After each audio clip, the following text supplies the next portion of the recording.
ആ ഇരിക്കും. എന്താ പേര്? അജീഷ്. സാറേ.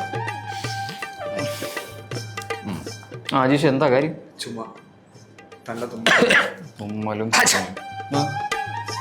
എന്താണോ? തൊണ്ടവേനുണ്ടോ? ആ തൊണ്ടാനുണ്ട്. തൊണ്ടവേദന ഉണ്ട്. തൊണ്ടയിൽ എന്തെങ്കിലും ഇരിക്കുന്നതായിട്ടൊരു ഫീലുണ്ടോ? ഉണ്ട്, നല്ല വേദനയുണ്ട്. മാറുന്നു. Sorry sir. ആ തൊണ്ടയിലൊക്കെ ഒരു ചാര നിറം കാണുന്നുണ്ട്. എനിക്ക് തോന്നുന്നത് നമ്മുടെ തൊണ്ടമുള്ള എന്നാണ് എനിക്ക് തോന്നുന്നത്. ശരിക്കും പറഞ്ഞത് ഒരു ബാക്ടീരിയ രോഗമാണ്, കൊറിനി ബാക്ടീരിയ എന്ന് പറയും. ഓക്കെ, ഇത് സാധാരണയായിട്ട് നിങ്ങളുടെ തൊണ്ട, മൂക്ക് എന്നിവിടങ്ങളിലേക്കാണ് സാധാരണ ബാധിച്ചു കാണുന്നത്. എടോ, താൻ ഇന്നലെ മീൻ കഴിച്ചായിരുന്നോ? ആ സാറേ, പാര കഴിച്ചാലേ തൊണ്ടയിൽ മുള്ളൂരും. എൻ്റെ കുഞ്ഞമ്മേരെ മോന് വന്നേ. ഞാൻ പറയാനുള്ള പറഞ്ഞു സാർ. ശരിക്കും പറഞ്ഞാൽ പിന്നീട് നിങ്ങളുടെ മൂക്ക്, തൊണ്ട എന്നിവിടങ്ങളിലേക്കാണ് ഇത് സാധാരണ ബാധിച്ചത്. കഴുത്തിലെ ലിംഫ് ഗ്രന്ഥി, ലിംഫ് ഗ്രന്ഥികളെ സാധാരണ ബാധിച്ച് കാണാറുണ്ട്.